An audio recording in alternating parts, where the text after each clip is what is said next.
Hello friends and everyone,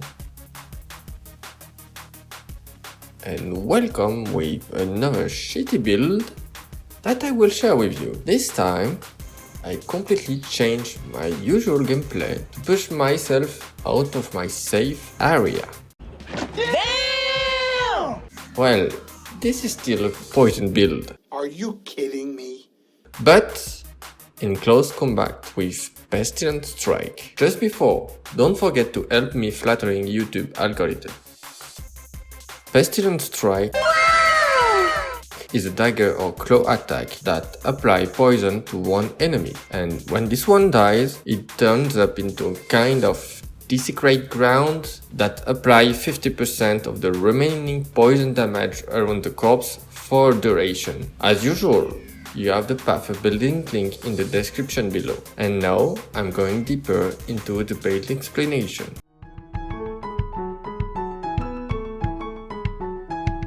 This skill is available after the quest Sever the Right Hand at level 28. You know, these guys that look like hippies in a festival. Hippies. They're everywhere. They want to save the earth, but all they do is smoke pot and smell bad. Help.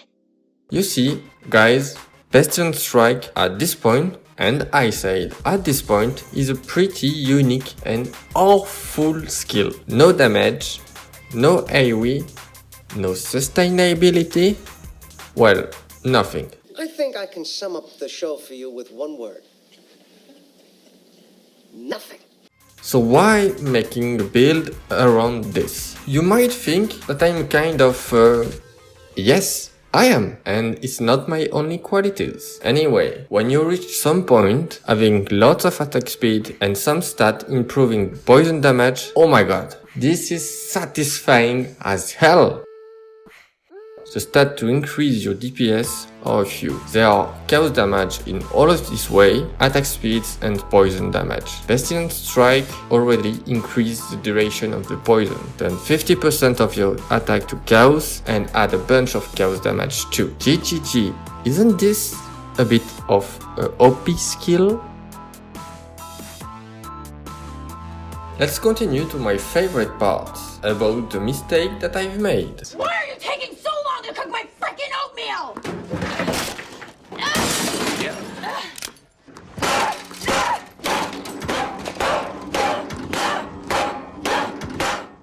This time, I haven't done many characters to reach my goal, only few stats that I neglected. Because you are in close combat and it takes a few times to build up your poison stack, you need good defensive stats. By leeching a lot of your damage, block most of the attack, fortify, or any other thing that you might think suitable. Just don't, and never think of removing iron reflexes.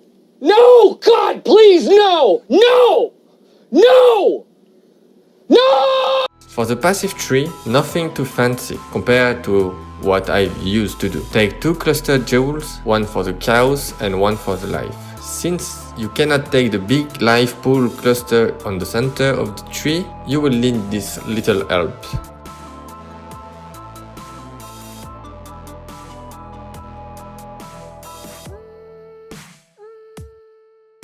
The Ascendancy is only focused on damage. You gain Onslaught on one side and improve it. And you gain the semi-permanent Frenzy Charge from the other side. That gives attack speed, movement speed to a whole new level.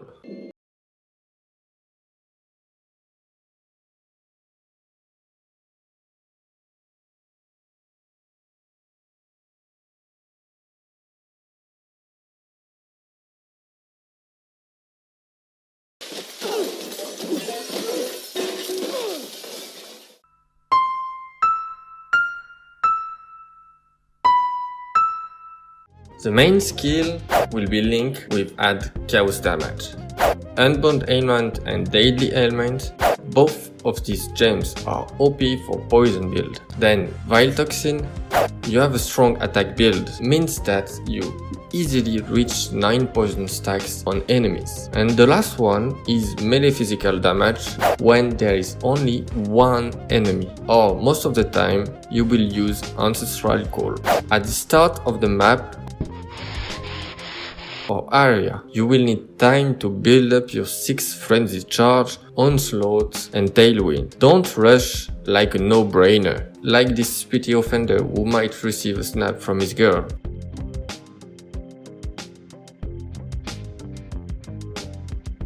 You will run this character with lots of auras, Herald of Agony, Malevolence, as usual for poison damage, Flesh and Stone for the blind effect, and low level precision to have enough mana pool to do your attack.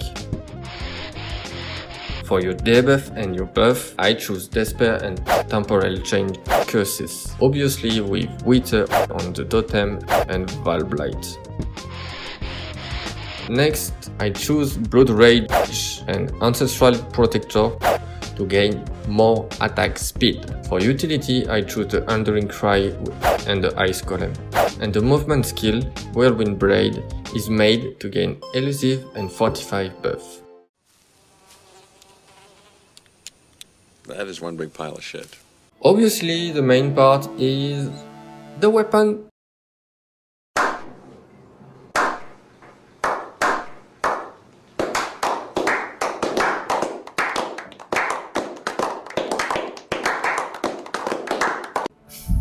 This one has to have the stat to give 60% of your poison to deal double damage.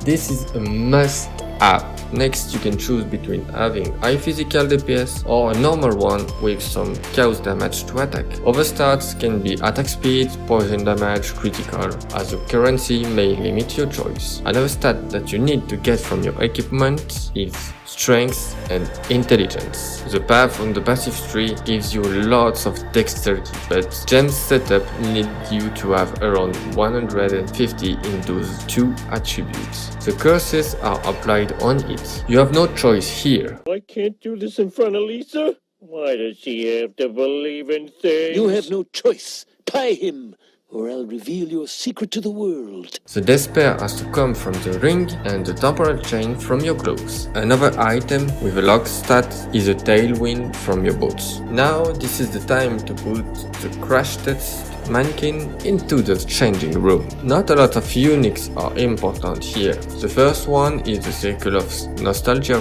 with buff effect from the Herald and chaos damage. The second, this is your Holy Grail. This item is as important as after a tacos. We call it the Snake Bite.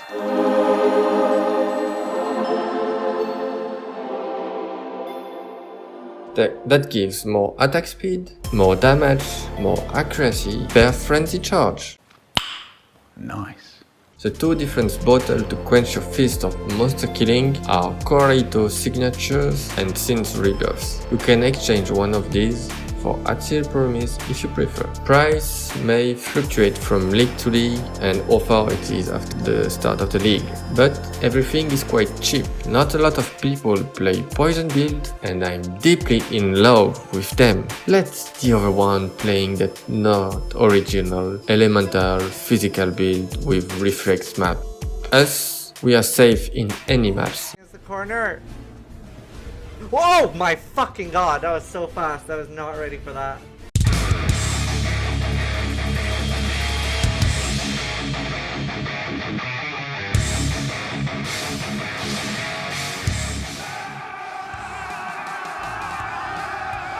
Three points will be developed here: the League Starter and the ability to progress smoothly in your gear, the clear speed and the other League type. As League Starter, this build is not recommended. It is possible, but the time that you will need to reach maps, people will finish Serious Awakening 8. This is sad.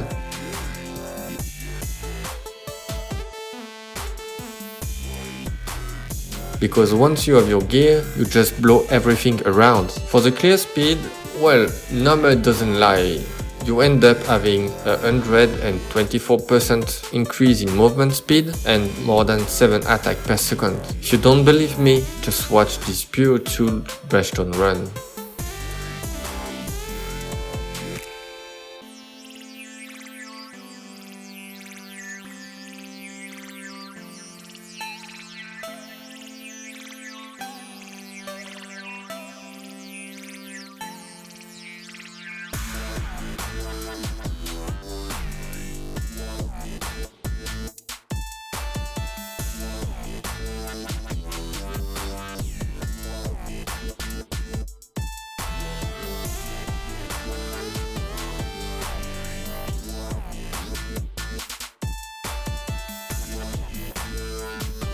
Finally, as usual, I never did SSF, neither hardcore or PoE. This advice has to be complete with your own experience or streamer that only play this kind of league. There is plenty of well known for this, and so for SSF, I not recommended this, mostly because of the implicit on the unit, or you will have a lot of chance. With good abilities and more seriousness in your gameplay, you will find at the end game this build suitable for your hardcore challenge. Before reaching the end game, just build up with another skill.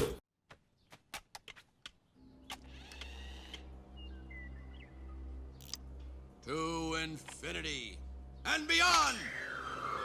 The last part of this video is for the most dedicated of you. This is the improvement for your character to be safer and to deal more damage. As usual, there is things that I don't invest in, like the catalyst for the rings, amulet and the belt, the lab enchant, the watcher eyes. Honestly, I'm just too lazy for these things. Then the following item have some nice stat that you can get for an expensive price, or the latest exile of you. I'm not gonna develop it, I already highlight the stat that you can search for.